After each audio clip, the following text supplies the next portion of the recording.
Bonjour à tous et bienvenue dans cette nouvelle vidéo de la série Comprendre la spiritualité du Nouvel Âge. Aujourd'hui, on va voir comment cette spiritualité a commencé à s'infiltrer dans toutes les sphères de la société et auprès du grand public. Dans les deux vidéos précédentes de la série, j'ai parlé des origines occultes de ce mouvement à travers la Société théosophique créée en 1875 et les écrits d'Ellis Bailey qui ont suivi au début des années 1900. Mais que s'est-il passé entre 1950 et aujourd'hui? Vous avez sûrement déjà entendu parler du mouvement hippie. Et si finalement le New Age n'était pas l'héritier du mouvement hippie, quelle est la différence en fait? Et quel a été l'impact des stars de l'époque et des médias dans la propagation de la spiritualité orientale? C'est ce qu'on va voir dans cet épisode, donc c'est parti!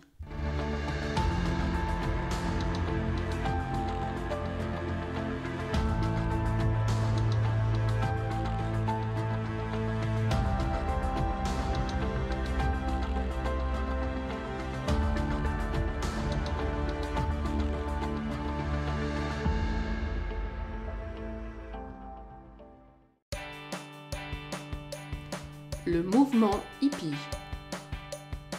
Le mouvement hippie est un mouvement de contestation et de manifestation qui a commencé au début des années 1960 aux États-Unis. Ce qui a déclenché ces manifestations, ce sont la guerre du Vietnam et les émeutes des Afro-Américains dues au racisme. Ce sont majoritairement les étudiants de la classe moyenne qui étaient impliqués. Le slogan, vous l'avez sûrement déjà entendu, Peace and Love. Faites l'amour, pas la guerre. D'ailleurs, le symbole a une signification spirituelle, j'en reparle un petit peu plus tard dans la vidéo. Derrière ce mouvement, c'est la volonté de vivre dans un monde d'amour, de paix, de liberté et d'insouciance. On veut abandonner tous les anciens dogmes qui sont rendus responsables de tout le mal-être de la société. Le mouvement hippie est un mouvement de contestation, un mouvement de rejet contre le refus de l'ordre établi, contre le matérialisme, la société de consommation, le carriérisme au travail, la technologie qui est développée au détriment des biens naturels, contre l'autorité, par exemple l'autorité parentale. C'est là qu'on voit émerger aussi les pédagogies anti-autoritaires. C'est aussi le refus de la violence, des frontières, le refus du mariage traditionnel également. Le but, c'est de prôner la liberté individuelle, faire ce que l'on veut, interdit d'interdire. La recherche de liberté était visible de par le style vestimentaire et le look des hippies, des couleurs très vives et décontractées qui étaient en opposition avec le costume traditionnel. On retrouve aussi cette liberté à travers le style de musique rock et les Beatles qui étaient un groupe icône du mouvement hippie. C'est également la recherche de l'amour libre, d'une sexualité sans tabou. À cette même époque arrive la légalisation de la pilule contraceptive, l'accès à l'avortement généralisé et la pornographie qui est de plus en plus diffusée. Et on a aussi des icônes qui font la promotion de cette sexualité libre. C'est aussi la mise en valeur des mouvements écologistes avec l'émergence de l'écologie politique. En 1968, le mouvement hippie a des influences partout dans le monde. On voit des manifestations en France, en Allemagne, au Mexique, etc. Maintenant, on va voir 3 éléments spirituels que les hippies ont apportés. Ouvrir sa conscience avec la drogue. Pendant le mouvement hippie, les drogues sont énormément utilisées pour atteindre un nouveau niveau de conscience et pour élargir les perceptions extrasensorielles. Le LSD et le cannabis sont massivement consommés. L'un des maîtres à penser de ce mouvement, c'était Timothy Leary, un professeur de psychologie à l'université d'Harvard aux États-Unis. Et pour Timothy Leary, le LSD est une aide pour le chemin spirituel. Il a déclaré: si vous prenez au sérieux la religion, si vous voulez vraiment vous engager dans une quête spirituelle, vous devez apprendre à vous servir des substances psychochimiques. Les drogues sont la religion du XXIe siècle. De nos jours, mener une vie religieuse sans utiliser de drogues psychédéliques, c'est comme si on faisait de l'astronomie à l'œil nu, sous prétexte qu'il en était ainsi au 1er siècle, et que les télescopes ne sont pas naturels. Timothy Leary a introduit le LSD en Amérique et il prônait l'élargissement de la conscience individuelle à l'aide du LSD. La méditation transcendantale. Les hippies étaient vraiment en recherche de quête spirituelle. Il y a une volonté d'élargir la conscience. Il s'ensuit un attrait pour les spiritualités orientales et il y a une pratique qui se répand très vite, la méditation transcendantale apportée par Maharishi Mahesh Yogi. Cet homme est surnommé le gourou des Beatles et les stars participent à la promotion de la méditation transcendantale. Ce gourou était aussi le gourou d'autres stars de l'époque comme Stevie Wonder, Martin Scorsese, George Lucas, Oprah Winfrey, etc. Il a fait la couverture du Time Magazine en 1975 et d'autres apparitions dans des émissions de télévision pour promouvoir la méditation transcendantale. À travers tout ça, on commence à séduire la population avec l'idée d'un changement radical. Les idées de la théosophie se répandent et les livres d'Alice Bailey rencontrent du succès. La promotion de l'occultisme. Les stars de cette époque rendaient hommage à un occultiste très célèbre nommé Aleister Crowley. Pour résumer, Aleister Crowley était un franc-maçon, tarologue et astrologue surnommé The Great Beast 666 et surnommé aussi l'homme le plus malsain du monde. C'est lui qui a ramené la pratique du yoga de l'Orient et il a contribué à faire connaître les tarots divinatoires. Il se revendiquait adepte de Satan, mage luciférien, drogué, alcoolique. Il a fondé des sociétés secrètes ésotériques et il pratiquait la magie sexuelle. Et il prônait les idées de la spiritualité qu'on voit aujourd'hui. L'homme est divin, tout est une projection de soi-même et on peut obtenir tout ce qu'on veut par la volonté. Si je vous parle de cet occultiste, c'est parce que Timothy Leary, l'homme qui prônait l'usage du LSD comme pratique spirituelle, déclarait vouloir poursuivre l'œuvre d'Aleister Crowley. Well, I've been an admirer of Aleister Crowley. I think that I'm carrying on much of the work that he started over 100 years ago, and I think the 60s themselves. You know, Crowley said he was in favor of finding your own self and do what thou wilt. Shall be the whole of the law, under love. It was a very powerful statement. I'm sorry he isn't around now to appreciate the glories that he started. On voit aussi Aleister Crowley sur une des pochettes des Beatles. Par la suite, d'autres artistes lui ont rendu hommage comme Jimi Hendrix, David Bowie ou Ozzy Osbourne.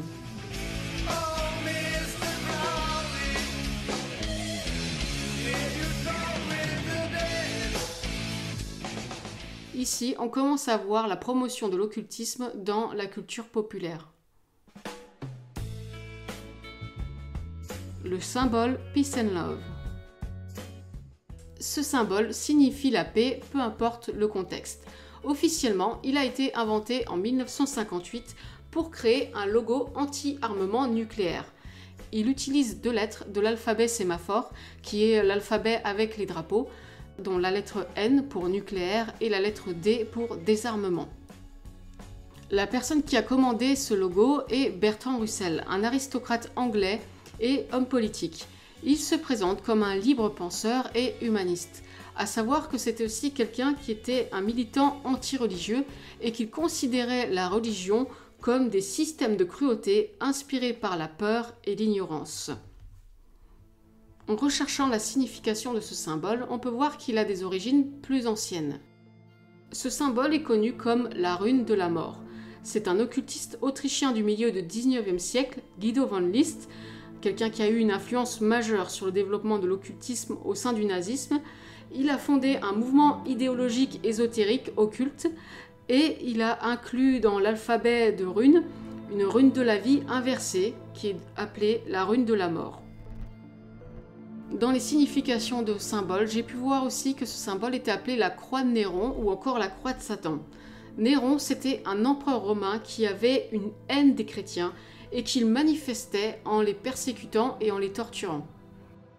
Cette croix représente un chrétien pendu la tête en bas, les bras ballants en signe de défaite. La croix de Néron symbolise en réalité la défaite du christianisme et la mort de la chrétienté. Officiellement, depuis les années 60, c'est un symbole de paix, mais avant, c'était un symbole de mort. Hippie versus Nouvel Âge. On peut voir pas mal de points communs entre le mouvement hippie et le mouvement du Nouvel Âge. L'idéal de liberté, d'écologie, d'harmonie avec la nature, également le bien-être, la recherche de l'épanouissement personnel, de l'harmonie en soi, l'idéal de paix et d'amour, d'avoir un groupe fusionnel et tolérant, également la recherche de nouvelles perceptions sensorielles, d'états de conscience modifiés avec l'ésotérisme. Et on a aussi des valeurs communes qui sont le rejet du matérialisme, le rejet des valeurs traditionnelles de la société de la génération de nos parents et de la société de consommation.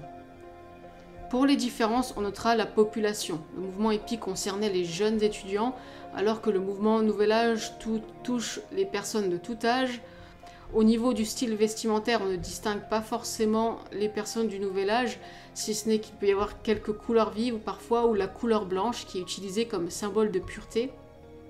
Au niveau musique, on n'est plus sur du rock, mais plutôt sur des ambiances relaxantes, et les drogues sont beaucoup moins répandues.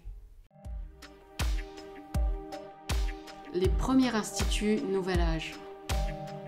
On a commencé à voir des instituts et des centres d'éducation Nouvel Âge à partir des années 1962. C'est là qu'a été fondé l'Institut Esalen, un centre d'enseignement de pratiques et d'idées issues des traditions spirituelles orientales, de la médecine alternative et des groupes de rencontres Gestalt. Il se définit comme un organisme d'apprentissage qui explore le potentiel humain et résiste aux religions, aux sciences et aux autres dogmes. L'Institut Esalen propose des séminaires chaque année dans des domaines aussi divers que la psychologie, le développement personnel, la méditation, l'art du massage, la pratique gestalt, le yoga, l'écologie, la spiritualité, la sexualité, la permaculture, etc. Les deux fondateurs de cet institut étaient des psychologues diplômés d'Harvard. Donc ce qui change ici, c'est qu'ils apportent une dimension presque scientifique à leur institut. L'Institut Esalen est aussi à l'origine du mouvement pour le potentiel humain. Il est fondé sur l'idée qu'il y a dans l'être humain des ressources psychologiques et spirituelles, des états de conscience supérieurs et des expériences transcendances transpersonnelles qui ne sont pas exploitées dans l'être humain. C'est de là que vient l'idée qu'on utiliserait seulement 10% de notre cerveau, idée qui n'a pas été démontrée à l'heure actuelle. On retrouve ici toutes les idées de la théosophie, mais sous un format et sous un centre officiel. C'est aussi en 1962 qu'il y a eu la création de la fondation Finord, au nord de l'Écosse, qui héberge à l'heure actuelle une communauté de type New Age international de 400 personnes.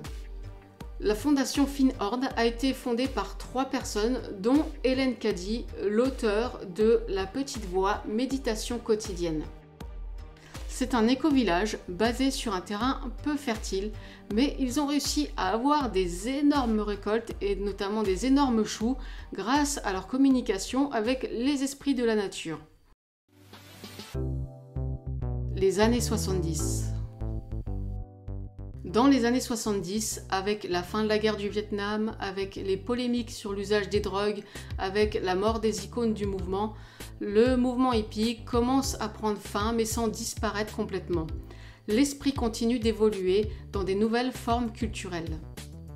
Les années 70 sont une décennie qui se caractérise par une introspection, par une recherche et par la réalisation de soi. Il y a un désir d'un réel changement qui commence à être ressenti dans toutes les sphères établies de la société. Les gens de tous les âges commencent à se poser des questions, à rechercher un sens à leur vie, à chercher plus dans la réalisation de soi et à rechercher un bien-être physique et psychologique. Tout cela donne de l'intérêt sur la recherche du potentiel humain et sur les mouvements de santé holistiques, qui concernent l'ensemble de l'être. Ces deux mouvements, des années 60 et 70, ne sont pas explicitement religieux, mais ils ont construit un pont entre le grand public et la recherche de l'individualisme, de l'ésotérisme et des religions orientales. La convergence harmonique. Les 16 et 17 août 1987, c'est la première méditation mondiale organisée. C'est la convergence harmonique. Des milliers de gens se rassemblent sur des sites sacrés. Au Mont Shasta, à Stonehenge, à Sedona en Arizona, à Bolinas, à Haleakala, à Creston dans le Colorado. Au Mont Shasta, environ 4000 personnes sont rassemblées. L'objectif de cette première méditation mondiale synchronisée, c'est de provoquer un changement collectif pour que ce soit un moment charnière dans l'évolution de la Terre et aussi d'apporter un nouvel âge. Celui qui a eu l'idée de l'événement, c'est José Arguelles. Il voulait rassembler 144 000 danseurs du soleil. La date choisie du 16 et 17 août 1987 était basée sur une interprétation du calendrier Maya. Pour information, c'était aussi José Arguelles qui avait prévu la fin du monde le 21 décembre 2012. Dans une interview, on a demandé à José Arguelles si c'était une nouvelle religion. Il a déclaré « Oui, d'une certaine manière, c'est une nouvelle religion, la religion de la Terre. Une religion qui englobe toutes les religions et croyances en gardant notre unité avec la Terre et toute la vie. Une religion galactiquement en phase avec les nouvelles fréquences afin que les valeurs intemporelles de service et de compassion pour le bien supérieur soient à nouveau rétablies dans le cœur de l'humanité. » Encore une fois, on retrouve toutes les idées de la théosophie, mais à une échelle grand public beaucoup plus large. Mais finalement, beaucoup furent déçus des résultats, ce qui amena un changement de direction dans le mouvement New Age au début des années 90, qui prit la forme d'une démarche beaucoup plus personnelle de recherche de bien-être. De 1980 aux années 2000, la spiritualité Nouvel Âge était assez marginale. On se moquait des gens qui étaient dedans, qui la pratiquaient, comme des gens sectaires, comme des gens perchés, et on voyait même publiquement dans les médias des moqueries contre les gourous. Vous imaginez dans quel désarroi spiritique je me suis retrouvé, et j'ai rencontré Skippy. Et depuis, j'ai découvert une totale liberté de pensée cosmique vers un nouvel âge réminiscent. Ah, bravo Steph, tout était prêt pour le 12. T'as complètement déstabilisé Charlotte. Elle a au moins 6 chakras de refermés. Allez, ça va, toi l'escroc, te mêle pas de ça, sinon je vais te les refermer, tes chakras, ça va être vite fait. Des années 2000 à aujourd'hui. En 2001, tout bascule. Dans nos sociétés occidentales, on redécouvre que la religion peut être dangereuse. Les critiques sont parties sur l'islam à la base, mais elles ont rapidement aussi touché le christianisme et toutes les religions. Les individus qui sont en recherche de réponses au-delà d'une vie matérialiste cherchent à s'affranchir des religions. Les attentats ont renforcé l'idée que les religions sont la cause des guerres. Historiquement, c'est faux. Dans le livre Encyclopédie of War, sur la liste de 1763 guerres connues, seulement 123 impliquent une cause religieuse. Ça représente moins de 7% des guerres. Et sur ces 7% de guerres, toutes les religions ne sont pas au même niveau. La cause des guerres, c'est plutôt l'égoïsme humain, la conquête de territoires, de l'or, des ressources, le contrôle des frontières, la lutte des pouvoirs politiques. Bien sûr, il peut y avoir des causes idéologiques, nationalistes ou religieuses. Quoi qu'il en soit, cette idée se répand, les religions sont très mal vues et la spiritualité sans dogme et la laïcité sont mises en avant. À partir de là, il y a eu vraiment une volonté de faire disparaître la religion de l'État et d'amener et de pousser encore plus la laïcité. Après les attentats de 2001, il y a eu une accentuation des mouvements interreligieux et de rassembler toutes les religions. Puis jusqu'à aujourd'hui, avec Internet, avec les réseaux sociaux, les spiritualités orientales, la recherche de bien-être a explosé et les médecines alternatives ont aujourd'hui un statut presque officiel.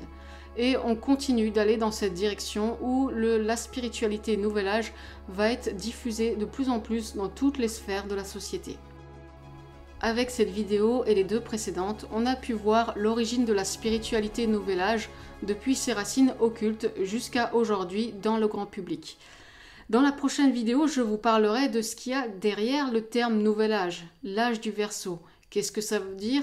Quel est le rapport avec le nouvel ordre mondial et l'Antichrist? C'est ce qu'on verra la prochaine fois. Pour cette vidéo, je vous mets les sources de mes recherches en lien dans la description. Je remercie aussi Anthony Tiech, l'auteur du livre « Regard d'un chrétien sur le New Age, le dessous des cartes », qui m'a aidé à compléter mes recherches. Si vous avez à cœur de me soutenir, j'ai créé un compte sur Utip, je vous mets le lien en description. Sur ce, je vous dis, soyez bénis!